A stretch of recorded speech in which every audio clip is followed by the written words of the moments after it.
পৃথিবী তার নিজ কম্পনে প্রবল বেগে প্রকম্পিত হবে। ওয়াখরাজাতিল আরদু আসকালাহা, পৃথিবী তার ভর, জমিন তার ভর সব উপরে উঠাই দিবে।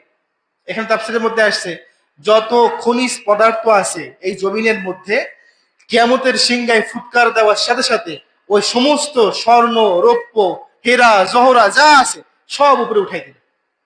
একজন মানুষ কিছুক্ষণ পূর্বে সে অন্য আরেকজন মানুষকে হত্যা করছে সম্পদ দখল করার জন্য।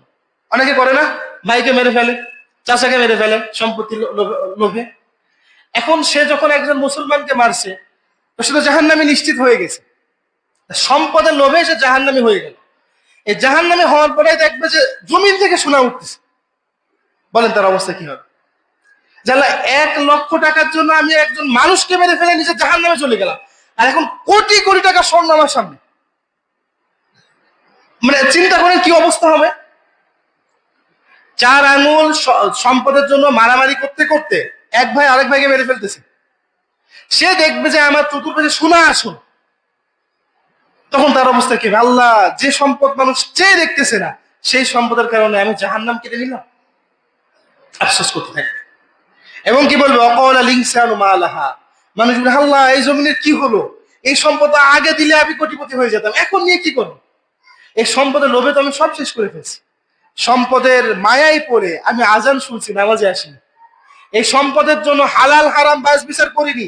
এই সম্পদের জন্য আমি যাকাত দেইনি, আমি কুরবানি করিনি, সুদ খেয়ে জীবন শেষ করে ফেলছি।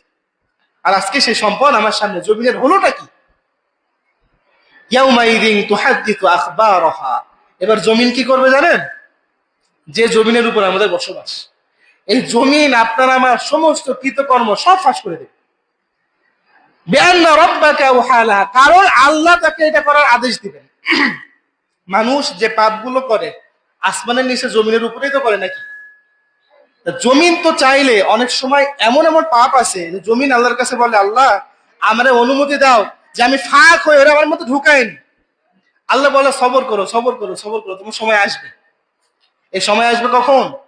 কিয়ামতের ময়দানে। আল্লাহ আজান হয়ে গেছিল, নামাজ হয়েছে, ওই লোকটা আমার উপর দিয়ে দৌড়ে দৌড়ে বেড়াইছে, অথবা ওই লোকটা চায়ের দোকানে বসে আড্ডা মারছে, আল্লাহ নামাজ পড়তে আসে, আমি সাক্ষ্য দিচ্ছি। জমিন মিথ্যা কথা বলবে? তার সাক্ষী গ্রহণ করা হবে না হবে না? জমিন সাক্ষী দিয়ে দেবে। শুধু জমিন না তো ভাই, আপনার হাত সাক্ষী দেবে, পা সাক্ষী দেবে।